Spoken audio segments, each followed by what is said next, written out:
Welcome back to clean news Rajasthan. चलिए देखते हैं राजस्थान की 15 फटाफट बड़ी खबरों को। वसुंधरा राज्य के बाद नंबर 2 के लिए सियासी खींचतान। राजस्थान में मुख्य विपक्षी पार्टी भाजपा नेता प्रतिपक्ष तय नहीं कर पाई है। नेता प्रतिपक्ष की रेस में सतीश पूनिया, राजेंद्र राठौर, कैलाश मेघवाल और मदन दिलावर के नाम शामिल हैं। सूत्रों के अनुसार वसुंधरा राजे ने नेता प्रतिपक्ष बनने से साफ इनकार कर दिया है। ऐसा माना जा रहा है कि बीजेपी प्रदेश अध्यक्ष सतीश पूनिया का उपनेता प्रतिपक्ष राजेंद्र राठौर नेता प्रतिपक्ष बन सकते हैं। प्रदेश भाजपा में नेता प्रतिपक्ष का पद नंबर 2 की हैसियत से माना जाता है। खींचतान जारी है।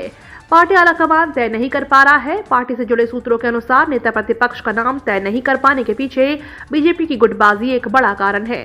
दूसरी वजह है कि जिस नेता का नाम तय होगा वह भावी मुख्यमंत्री की दौड़ में दावेदार बन जाएगा। अग्निपथ योजना के भर्ती नियमों में हुए बड़े बदलाव।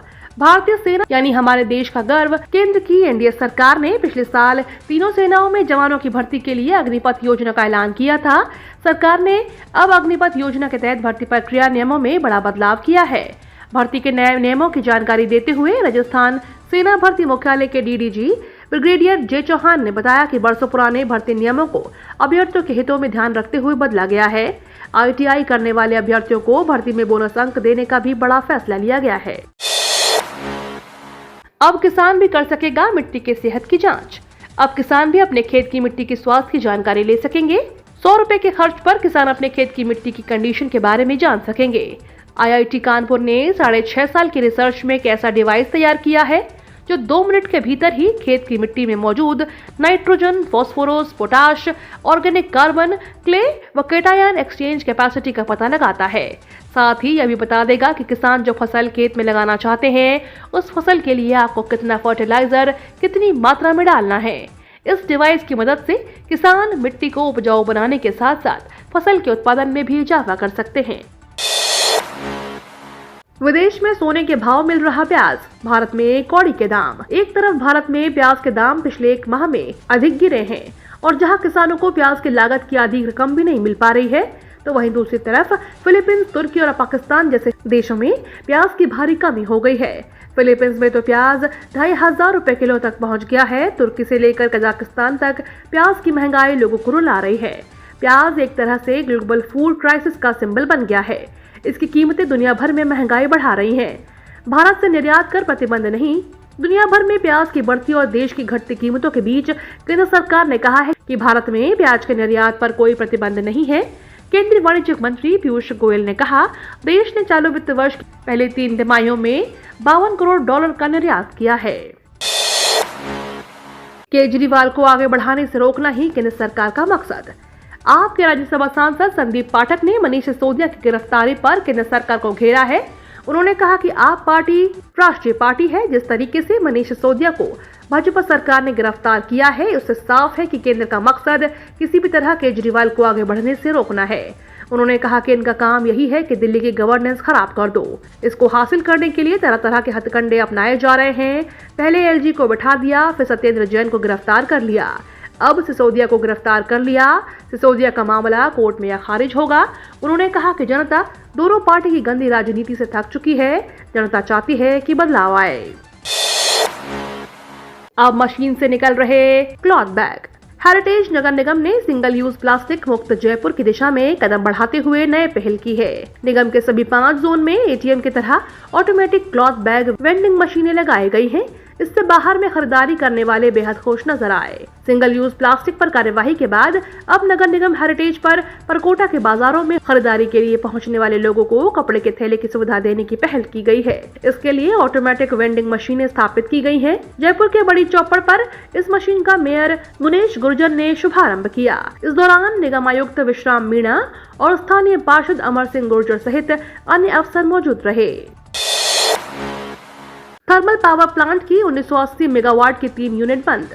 प्रदेश के राजस्थान विद्युत उत्पादन निगम की Suratgarh Chhapra thermal power plant की 660 मेगावाट यूनिट के साथ ही अडानी पावर की 660 मेगावाट यूनिट से बिजली उत्पादन बंद हो गया है। वहीं तापमान बढ़ने के कारण घरेलू और कृषि क्षेत्र में बिजली की डिमांड बढ़ी है। इससे प्रदेश में बिजली संकट हो गया है और ग्रामीण क्षेत्रों में 2 से 5 घंटे की बिजली कटौती हो रही है। उत्पादन निगम के सीएमडीआर के शर्मा के कार्यकाल पूरा होने के सप्ताह पहले थर्मल पावर की स्थिति सुधर गई थी, लेकिन एक्सटेंशन मिलने के 20 दिन बाद ही स्थिति बिगड़ने लगी। वहीं बिजली प्रबंधन करने वाले ऊर्जा विकास निगम के प्रबंध निदेशक MM रणवा को लगाने के 2 दिन बाद ही हालात हुए हैं। इससे पहले चीफ इंजीनियर मुकेश बंसल लगे हुए हैं। वंदे भारत के संचालन की तैयारियां शुरू। उत्तर पश्चिम रेलवे ने ट्रेनों की स्पीड बढ़ाने की कवायद शुरू कर दी है। इसी के तहत हाल ही में रेलवे बोर्ड ने उत्तर पश्चिम रेलवे के 325 किलोमीटर पर सिग्नलिंग सिस्टम को अपग्रेड करने की मंजूरी दी है। इसके लिए करीब 450 करोड़ खर्च किए जाएंगे। हाल ही में रेलवे के GM विजय शर्मा ने प्रिंसिपल CSTI पुनीत चावला को इसकी रूपरेखा तैयार करने के निर्देश दिए हैं। इसे राजस्थान में वंदे भारत ट्रेन चलाने की तैयारियों के रूप में देखा जा रहा है।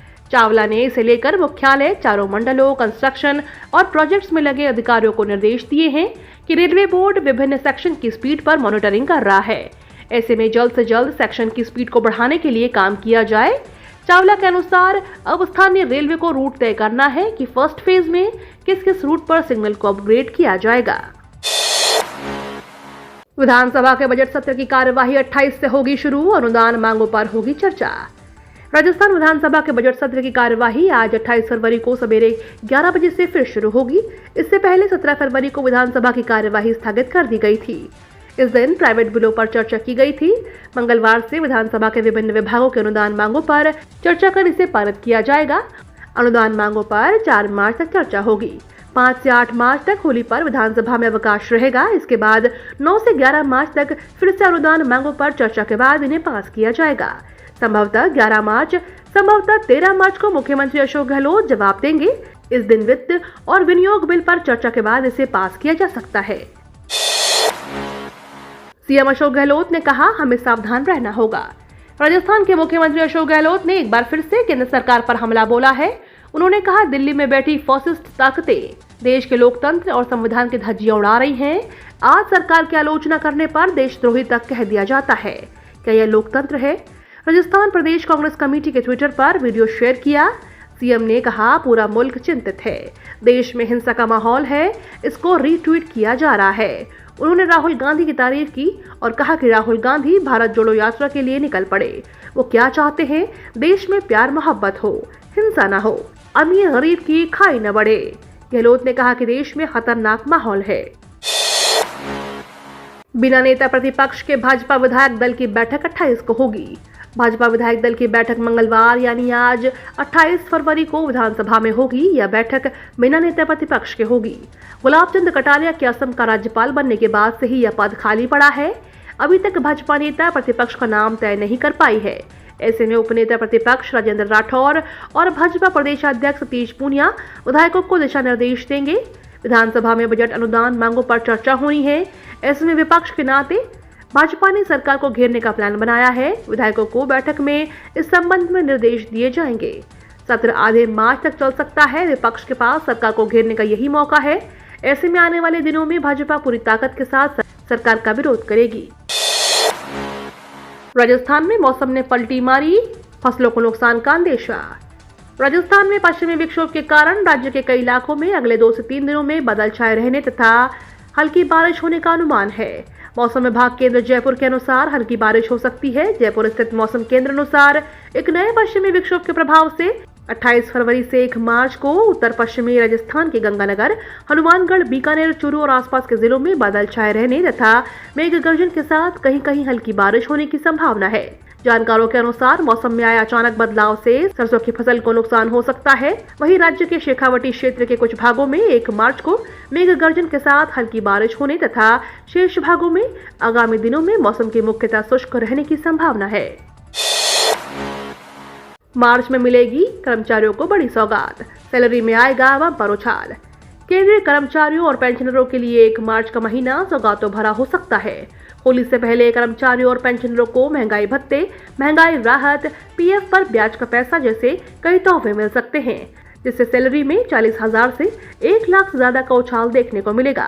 संभावना है कि इंडस्ट्री वर्कर्स की महंगाई को देखते हुए इस बार महंगाई भत्ते में 4% का इजाफा किया जा सकता है। किसानों को बिना ब्याज के मिल रहा 3 लाख रुपए का लोन। कृषि की आवश्यक जरूरतों को पूरा करने के लिए भारतीय स्टेट बैंक ने किसान क्रेडिट कार्ड की सुविधा शुरू की है, जिसमें आपको 3 लाख तक की क्रेडिट सीमा मिलती है।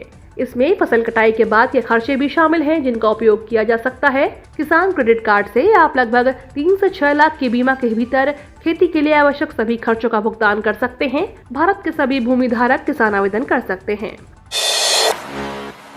यूक्रेन को हथियार देने का फ्रांस में विरोध, सड़कों पर उतरे हजारों लोग, बोले इससे जंग बढ़ेगी। रूस यूक्रेन जंग के बीच फ्रांस यूक्रेन को हथियार दे रहा है। इस फैसले के लिए अब फ्रांस को अपने नागरिकों का विरोध झेलना पड़ रहा है। पेरिस में हजारों लोग सड़कों पर फ्रांस सरकार के इस फैसले के खिलाफ नारेबाजी कर रहे हैं।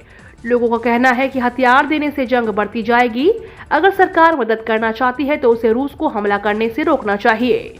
लोगों ने यूक्रेन के समर्थन में मार्च करते हुए शांति की मांग की। इसी तरह का मार्च जर्मनी के बर्लिन में भी निकाला गया।